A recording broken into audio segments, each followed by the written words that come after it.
Let me begin by asking you this. How many times have you looked back at your past and felt stuck? How many times have the mistakes you made, the people who doubted you, the failures you experienced, how many times have they held you hostage? We all do it. We replay the story of what went wrong. We live in the shadows of regret, and we allow the weight of yesterday to stop us from walking into tomorrow. But here's the truth. If you keep looking back, you can never move forward. Imagine a driver who spends his whole journey staring into the rearview mirror. What will happen? He'll crash. Why? Because the past was only meant to be glanced at for lessons, not lived in. The windshield is bigger than the mirror for a reason, because your future is more important than your past. Let me share a classic story to bring this alive. There's an ancient tale about a farmer whose horse ran away. His neighbors came to console him, saying, "What bad luck." But the farmer replied, "Maybe, maybe not." Days later, the horse returned with 5 wild horses. The neighbors now said, "What good fortune." Again, the farmer said, "Maybe, maybe not." The next week, his son tried to tame one of the horses, but fell and broke his leg. The neighbors sighed, "What bad luck." Again, the farmer said, "Maybe, maybe not." Soon after, soldiers came to draft young men into war. Because of his broken leg, the son was spared. The lesson? What looks like failure today may be the reason for success tomorrow. The key is to keep moving forward, because you never know how the story unfolds. Now let's bring it to a modern example. Think about someone like Steve Jobs. He was fired from the very company he started. Imagine that humiliation. Imagine the pain of building something from scratch only to be pushed out. Most people would have collapsed. But Jobs later said, "It turned out that getting fired from Apple was the best thing that could have happened to me." Why? Because it forced him to keep moving forward. He founded Next, invested in Pixar, and eventually returned to Apple to build the iPhone, iPad, and revolutionize technology forever. If he had stopped at the failure, if he had lived in the regret, none of that would have happened. And this is what I want you to understand. Failures are not the end. They are experiences. They are teachers. Every successful person you admire, entrepreneurs, athletes, artists, they didn't win by avoiding failure. They won by refusing to look back too long. They analyzed, they adapted, and then they moved forward. Let's take the scientific approach for a moment. Psychologists have studied something called rumination. It's the tendency to replay negative events over and over in the mind. Rumination is dangerous because it keeps the brain trapped in stress mode. It's like picking at an old wound. It never heals. But studies also show that those who practice cognitive reappraisal, meaning they reframe failure as a lesson, recover faster, grow stronger, and perform better in the future. In other words, your brain becomes stronger when you stop looking back in regret and start looking forward with intention. The spiritual traditions echo the same truth. In the Bible, it says, "Forget the former things, do not dwell on the past." See, I am doing a new thing. In the Bhagavad Gita, Krishna teaches Arjuna that the soul is eternal and that clinging to past losses only clouds wisdom. The Buddha said, "Do not dwell in the past, do not dream of the future, concentrate the mind on the present moment." And the Sikh gurus taught that the past is gone, the future is not yet, and the only reality is here and now. Again and again, wisdom tells us, don't look back, live, move, grow forward. Now let me share something personal.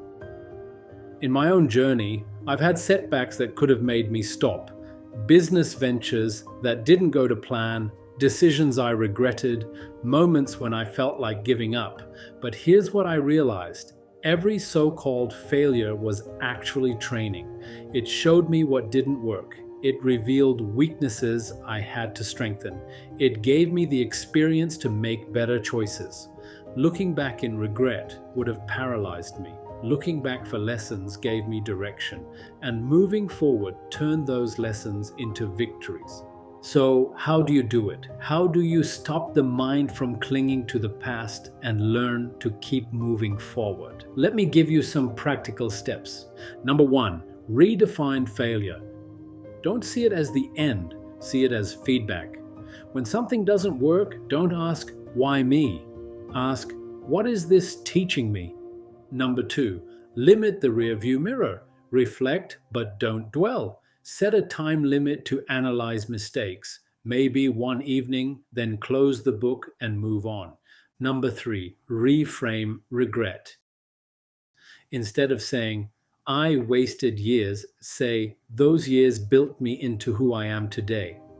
Number four, surround yourself with forward thinkers. If your circle only talks about the past, you'll stay stuck there. But if they focus on growth, you'll be pulled forward. Number five, focus on the next step, not the entire journey.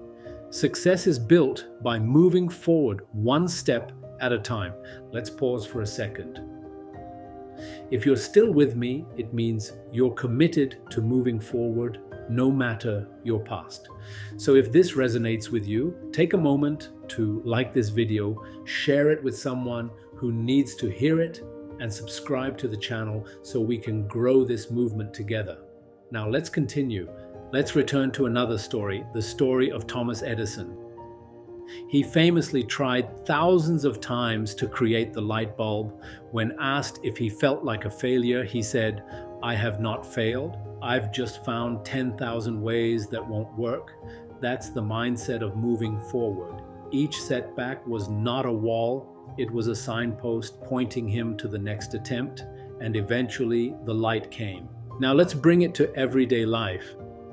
How many people do you know who stay stuck in regret over a broken relationship? They say, I wasted years with that person. They carry bitterness and pain into every new connection. And what happens? They can't move forward in love because they keep looking back. The truth is that relationship wasn't wasted. It taught you what you deserve, what you need, what you won't accept again. That's not failure. That's preparation for something better. Or think about careers. Maybe you were fired from a job. Maybe you invested in a business that collapsed. Maybe you made choices that cost you money. You can sit there for years, drowning in regret. Or you can rise, learn, and step forward with new wisdom. Every millionaire I've ever met has told me the same thing. I failed not once, not twice, but many times. They didn't stop, they adapted, they kept moving, and that's why they succeeded. Here's something important to remember. Fear lives in the past. Faith lives in the future. When you look back, fear whispers, don't try again. Remember how it hurt last time? But when you look forward, faith whispers, try again. This time you're stronger. This time you're wiser. This time you will succeed. So don't let your past failures become chains. Let them become stepping stones. Don't let your regrets become prisons. Let them become classrooms. The past is gone. The future is waiting. As we close, let me leave you with this. Life is short. Too short to waste on regrets. Too short to be trapped in yesterday. The only way to build the life you deserve is to keep moving forward. Yes, learn from your mistakes. Yes, reflect on your past. But don't stay there. The treasure of life is not behind you, it is ahead of you. So don't look back. Keep moving forward, because the road ahead is where your destiny lies. And before you go, don't forget to share this message, like this video, and subscribe so we can continue building this community of forward thinkers. Remember, your history does not define you, your next step does.